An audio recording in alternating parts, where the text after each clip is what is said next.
I'm Casey with WANDRD, and today I'm going to be showing you how to install the Pro and the Pro Plus camera cubes into the Provoke series. For demonstration purposes today, I'm going to be demonstrating on the Pro version of the camera cube. The process will be the exact same when installing the Pro Plus into the 31 liter.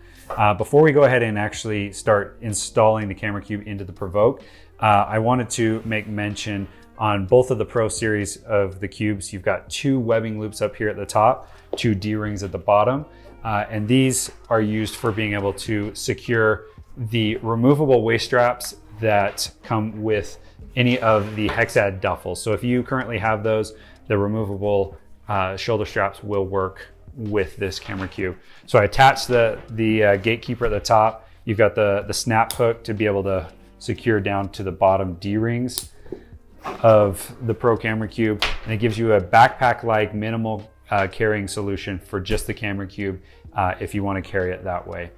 Before we go ahead and get this ready to install into the Provoke, I'm going to take these removable shoulder straps off quickly.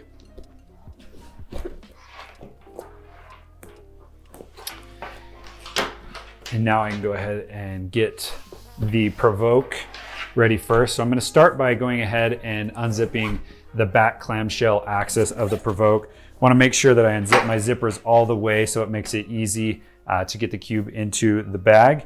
Now that I have it open, I'm going to open up both the bottom and top compartments of the Provoke. After I have them open, there is a Velcro middle divider of the Provoke that separates the bottom compartment from the top. I'm going to unvelcro that, secure it down to the back of the Provoke, and now I'm ready to get my camera cube ready to put into the Provoke. So I'm going to go ahead and start with unzipping this top section of the camera cube. Once I have it unzipped, I'm going to take that flap opening, I'm going to wrap it around, fold it to the back of the camera cube, and then I'll go ahead and do the same for the bottom flap. If you notice here too, there is a seam that goes across this opening. This seam was intentional by design so that when you're wrapping the flap around the camera cube, that it bends and tucks right at the right place to tuck this out of the way if you want to eliminate that second zipper access when it's in the internals of the Provoke. So now that I've got both my flaps tucked around to the back of the Pro camera cube, I'm ready to install this into the Provoke. And so I'm going to take those flaps, keep them tucked out of the way, and I'm going to start with the top section of the Pro cube. I'm going to stick it into the bottom and then move it up towards the top of the Provoke.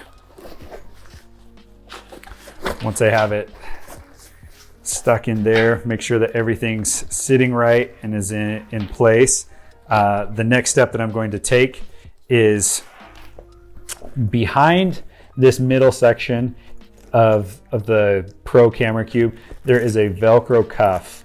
If I unvelcro that cuff, I wrap this around the camera cube portion, not the Provoke, but the camera cube portion, Velcro it all the way around, secure it. It's got the hook side of the Velcro, which will attach to the underside of the Provoke middle section there, keeping that out of the way so it doesn't snag on anything, and that'll keep the camera cube in place as well. After that, I'm going to go down to the bottom of the camera cube, and I've got this Velcro tab down at the bottom. I'm going to locate that, and then directly underneath it in the side of the Provoke, there is a plastic attachment ring. I'm going to take the Velcro, stick it through that ring, and fasten the bottom section of the camera cube to the Provoke. That's going to hold everything in place, make sure that the camera cube doesn't move and is really sturdy. Now that I have this secured and in place, my next step is going to be setting up my side access of the camera cube. So I'll find my zipper here on the Provoke. I'm going to open up this flap, make sure it's opened up all the way. And then also, if you notice here, there is a second zipper for the camera cube. So I'm going to find that puller. I'm going to open up that zipper. And so you've got two different flaps here. You've got the Provoke flap and you've got the camera cube flap as well. So in order to eliminate the double zipper process of getting into the side axis of the Provoke, We've designed this tucking pocket into the flap of the Provoke that has a Velcro fastening there. So you open up that Velcro, and then I'm going to tuck this camera cube flap into the flap of the Provoke. Once I have it in there, it's sitting just right. I can Velcro it so that it's secure in there. And now my side axis is ready to be able to store.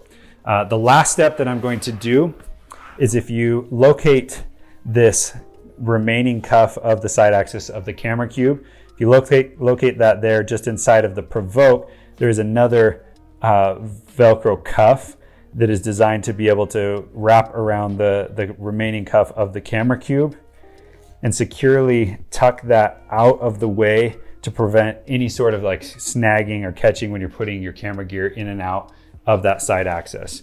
Now that I have that set up, my camera cube is secure inside there, I can go ahead and start storing any of my camera gear inside of it. With the internals of the camera cube, you've got a variety of Velcro elastic straps to be able to give you a little bit more security around your camera gear. You can go from divider to divider, wall to wall, however it is that you see fit, as well as we have these dividers, a variety of short and long ones.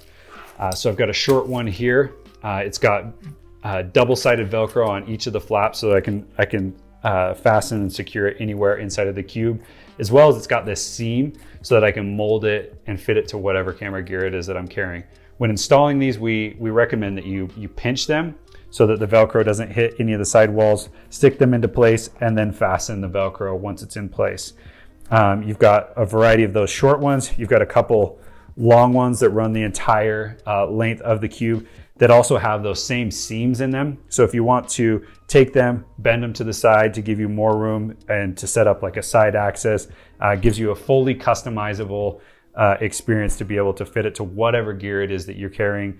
It's possible as well to be able to carry a camera body with a lens like a 70 to 200 that goes all the way down, that would be accessible through the top roll top of the bag. But once you have those camera dividers set up to your liking, you're ready to go and start storing your gear.